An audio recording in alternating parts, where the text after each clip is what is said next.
What's going on, everybody? It is your boy Zamboni. I'm a musician and astrologer, and it is time to talk about the astrology of the week ahead. As always, I thank you so very much for being here. Thank you for rocking with me day after day, week after week. Super appreciate all y'all, especially the day ones. Been here a long time. Appreciate y'all. If you want to learn astrology with me, you can go to zambonifunk.com. There is a new astrology course going to drop on October 24th.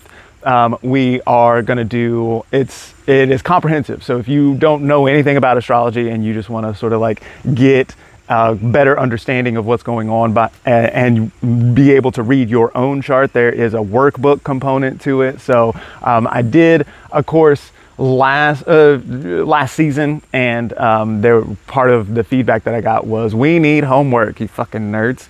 So I created some homework assignments, and I think by the end of it, we will have a pretty tough cohort of astrologers. So check that out, zambonifunk.com. That course is called Astrology from the Ground Up. Whole bunch of other stuff you can get there, zambonifunk.com. Let's talk about the astrology of the week ahead. This week we have the kind of like salient thing that I feel like is going on this week is that the words seem to be working again.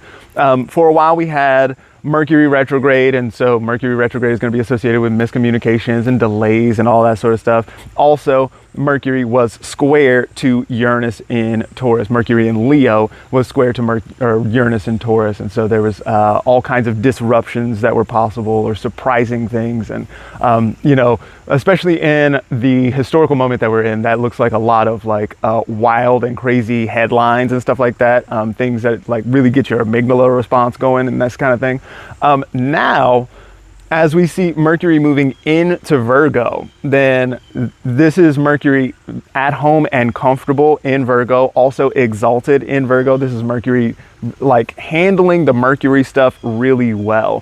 From Virgo, Mercury is going to make a sextile to Mars in Cancer. I think that's really interesting because Mars in Cancer is pretty uncomfortable. Not really. Mars is the sort of aggressive fighter, the athlete, the smith, like in the smithy, like pounding molten iron and shit like this, right? Like that is where Mars really thrives. In Cancer is going to be associated with like the home or motherhood and this kind of thing, right? And so Mars is kind of uncomfortable in this space and doesn't really know how to do the Mars thing.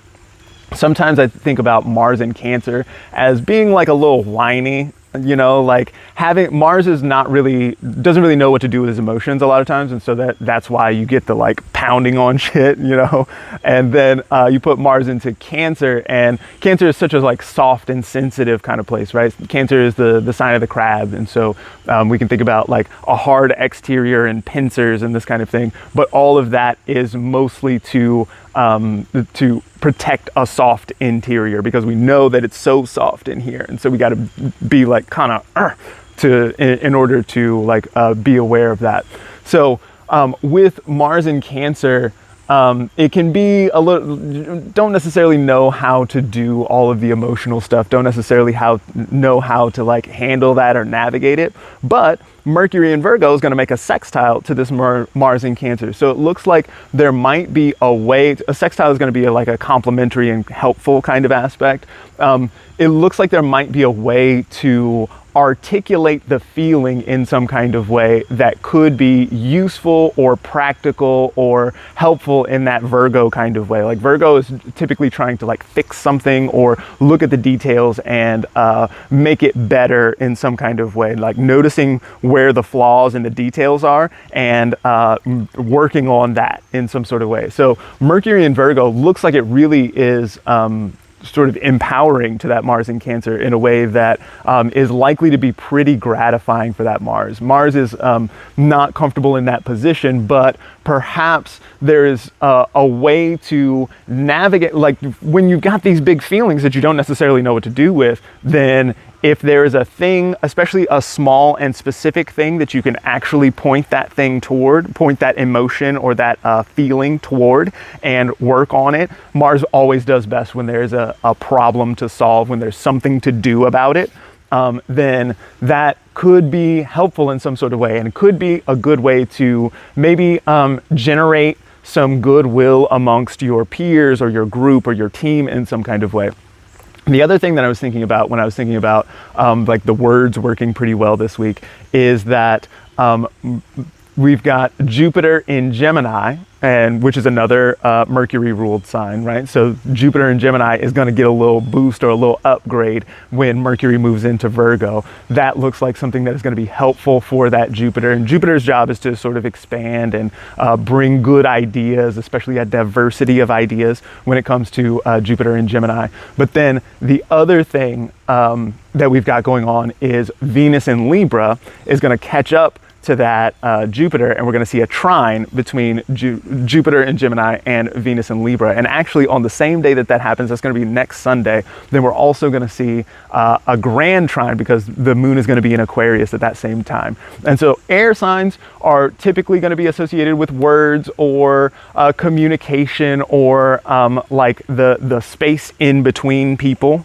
in some kind of way. And so a trine, that's going to be like a trine is, you hear that tri in there, meaning three, right? We can think about a tripod. A tripod is actually more stable than four legs is, right? And so there's something here that is stable or beneficial or helpful or supportive in some kind of way. So all of these folks together, especially being benefic, right? Jupiter is the greater benefic, Venus is the lesser benefic. And so there's this sense of like, we want things to work. We want things to be appropriate or approved in some kind of way. We want things to happen in a way that really works out nicely, especially since Venus is in Libra. Venus is at home and comfortable in Libra in the same way that Mercury is at home and comfortable in Virgo. Venus is very good at doing the Venus things there in Libra, is now separating pretty well from that south node. I did not like that Venus south node situation. I felt like that was pretty like the absence of decorum or like not following etiquette properly or this kind of thing. You know what I mean? Like things where people were sort of like being snippy at each other for like internal reasons and in inappropriate moments and this kind of thing. I saw a lot of that sort of stuff going on. And so I delineated that as like, be generous to other people. And I didn't see very much generosity going on in my actual lived experience. I saw a lot of people sort of like breaking the rules and not being nice to each other and this kind of thing. Now that Venus in Libra is moving away from that south node, especially making this trine to Jupiter in Gemini. And Jupiter in Gemini, remember, is not only associated with confirmation and affirmation and this kind of thing, but also doing a better job now that Mercury is no longer square to Uranus and subject to quite so much chaotic influence.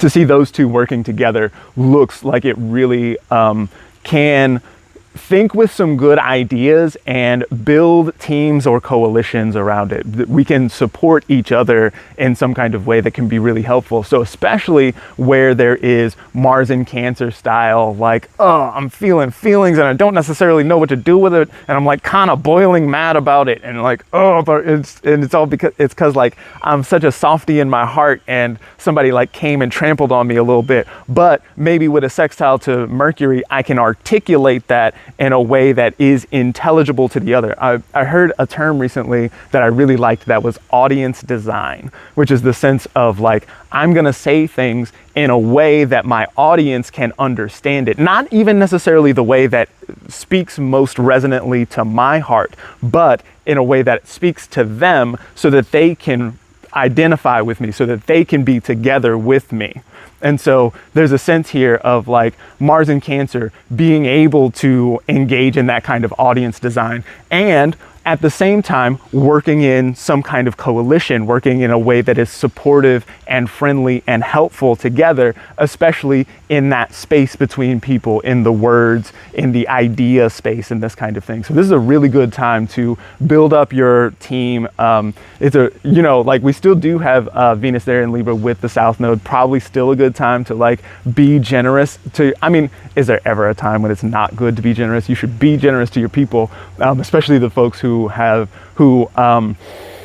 been down with you or who you are trying to generate some goodwill with in future times, this looks like a really good time for working with that sort of stuff.